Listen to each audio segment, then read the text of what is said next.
I'm going to explain why you actually have unlimited time. A lot of people complain about not having enough time to do things, but as I've mentioned before, your issue isn't time management, it's priority management.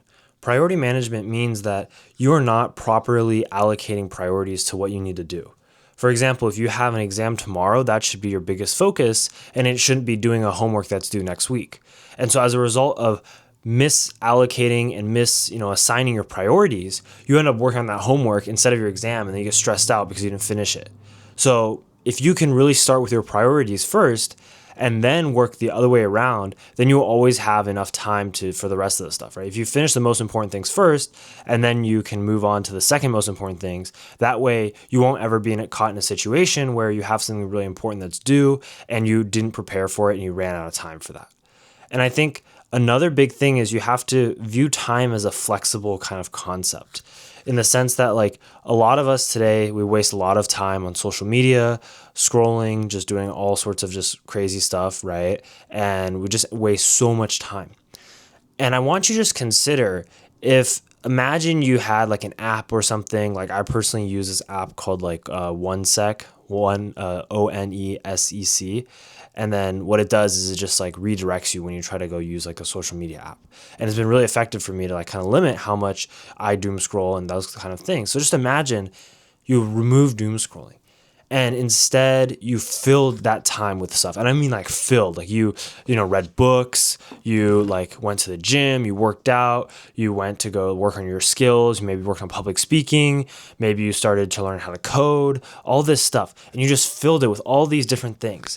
And like you personally have to cultivate a desire to learn and actually be interested in these things. So that way when you do them, it's not like you're forcing yourself all the time, but there is some aspect of you actually enjoying it. And that's going to push you to be more encouraged. Because like if you are reading this book, right, and you don't enjoy it at all, and you don't see the purpose of it at all, you're not going to want to keep reading it, even if you try to push yourself as much as possible. But if you can understand that, okay, this book is talking about, human nature, and that's like important for me to understand because I'm going to be working with other people and it can help improve my skills with other people. That's like why I'm reading this book. Then you have a motivation because you can see the value of this, right? And so if you can understand the value of what you're doing, you actually have infinite time, because then think about how many hours in a day you really have. Even if you work a solid job, right, as in like, let's say 8 hours a day, you still have like an hour, maybe 2 hours in the evening, if we're talking about like really streamlining stuff. And the reason why I bring this up is if you think about a lot of the most successful people, I'll just use like Elon Musk as an example. He's running so many different companies.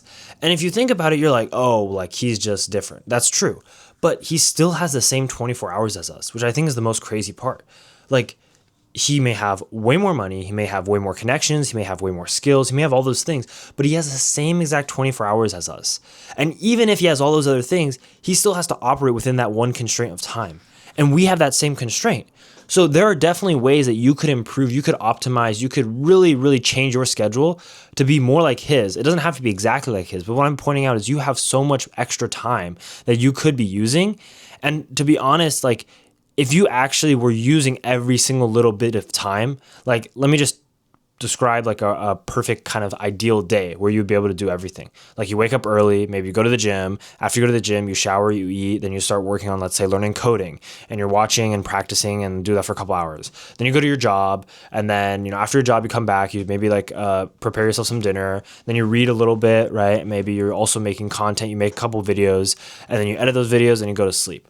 That's like a full day of like you did so much, and that's actually just one block of 24 hours. And if you repeat that for 5 days a week, maybe not even like full 7 days a week, just 5 days a week, again and again and again, the amount of stuff you can do is absolutely just crazy. And it blows most people's minds, but they will never actually try it out, which is really, I'm talking from personal experience, having like managed so many different like things, and being a full-time student, doing this on the side, doing a lot of research, being a part of different clubs. Like you're forced to kind of be able to priority manage very, very efficiently, very, very well, to be able to manage and like handle all these different things. But I'm telling for you guys, if you can harness that kind of power, you can unlock almost like infinite time, in the sense that you can just constantly add in more and more things, because your brain and your body and your schedule will find a way to fit more things. There is an upper limit, but it's very, very hard to get that upper limit. And most of us are really far away from our true potential. So like if you keep adding appointments and things, and like, oh, going to the gym, going to practice my public speaking with friends, or going to the library to read, or going to the library to get tutored for a certain subject, or all these things, if you keep like booking your full day and filling it with these different things, you will accomplish so much, to the point, like I've experienced this too, where you just do so much work in a day that you're honestly shocked that it's not the next day yet, because you're like, how is it still the same day? I did so much. How is it only 2 p.m.? I already spent like this entire morning just like, working on things, reading, kind of improving myself, and like all of this. So understand that time is really flexible. Time management is not really what you need to be worried about. You need to be worried about priority management, and also the amount of time you have. I don't care how much it is, even if it's an hour, you can squeeze much more in it than you think. If you guys have any questions, put them in the comments below. Otherwise, subscribe for more.